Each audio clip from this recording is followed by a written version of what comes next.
स्वागत है आपका हेल्प क्लासेस में। आज हम क्लास 12 हिंदी के महत्वपूर्ण सही विकल्प पढ़ेंगे जो परीक्षा में पूछे जा चुके हैं और जो परीक्षा में आ सकते हैं, जिनके आने की संभावना है। आज हम सिलेक्टेड सही विकल्प करने जा रहे हैं जो परीक्षा की दृष्टि से महत्वपूर्ण है।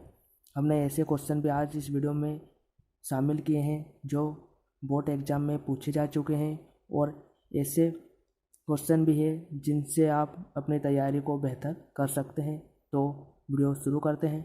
आपका पहला क्वेश्चन है, कवि किसका भार लिए फिरता है। पहला ऑप्शन है सुख दुख का, जग जीवन का, नीच ऊर का या यौवन का। इसका सही आंसर होगा जग जीवन का। मोस्ट इम्पोर्टेंट क्वेश्चन है ये, जो परीक्षा में पूछा जा चुका है कि कवि किसका भार लिए फिरता है। अगला क्वेश्चन है, धूत कहो अवधूत कहो, यह किसकी पंक्तियां हैं। फिराक गोरखपुरी की या रघुवीर सहाय की या तुलसीदास की या उमा शंकर जोशी की। आपका सही आंसर होगा तुलसीदास की।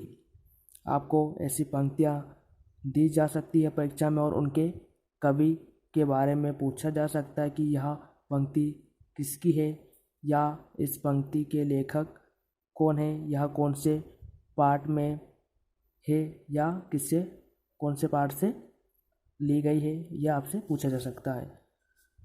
अगला प्रश्न है, बाजार कब जाना चाहिए, जब मन खाली हो या जब मन खाली ना हो या जब मन अच्छा हो या जब मन अच्छा ना हो। आपका सही आंसर होगा जब मन खाली ना हो। आपको बाजार कब जाना चाहिए, जब मन खाली ना हो। यह आपका पार्ट है हिंदी में, तो आप इस पार्ट को अच्छे से पढ़िएगा जिसमें से आपके सही विकल्प बन सकते हैं बोर्ड एग्जाम में। लुट्टन पहलवान ने हराया था दारा सिंह को या राजा साहब को या रुस्तम को या चांद सिंह को। लुट्टन पहलवान ने किसको हराया था, यह आपका पार्ट है, तो आपको यह अच्छे से पढ़ना है। तो इसका सही आंसर होगा चांद सिंह को। लुट्टन पहलवान ने चांद सिंह को हराया था। पांचवा प्रश्न है, जूझ पाठ के लेखक है कौन है, या आनंद यादव है या मनोहर श्याम जोशी है या ओम धानवी है या विष्णु खरे हैं। जूझ पाठ के लेखक कौन है, तो इसका सही आंसर होगा आनंद यादव। जूझ पाठ के लेखक आनंद यादव है। आपको कोई सा भी पाठ परीक्षा में दिया जा सकता है और उसके लेखक के बारे में पूछा जा सकता है कि यह पाठ के लेखक कौन है, तो आपको ये याद करके जाना है कि कौन से पाठ के लेखक कौन है, किसकी क्या रचना है, ये आपको याद करना है। टीवी पर प्रसारित खबरों में सबसे महत्वपूर्ण है विजुअल, नेट, बाइट या उपरोक्त सभी। टीवी पर प्रसारित खबरों में क्या महत्वपूर्ण होता है, तो इसके लिए हो जाएगा आपका सही आंसर क्या होगा, उपरोक्त सभी।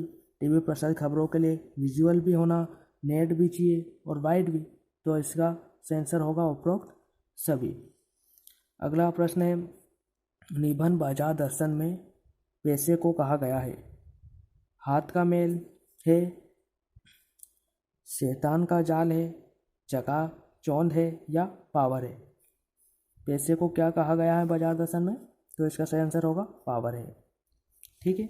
अगला प्रश्न है, डॉक्टर भीमराव अंबेडकर के अनुसार दास्ता का संबंध निम्नलिखित में से किससे है। समाज से है या कानून से है या धन से है या शिक्षा से है। इसका सही आंसर होगा कानून से है। ठीक है। नौवां प्रश्न है, अतीत में दबे पांव रचना किस रूप में लिखी है। जीवनी और संस्मरण के रूप में लिखी है या आत्मकथा और डायरी के रूप में है या संस्मरण और रेखाचित्र रूप में है या यात्रा वृत्तांत और रेखाचित्र रूप में। इसका सही आंसर होगा कि अतीत में दबे पांव रचना किस रूप में लिखी गई है, तो यात्रा वृत्तांत और रेखाचित्र रूप में लिखी गई है।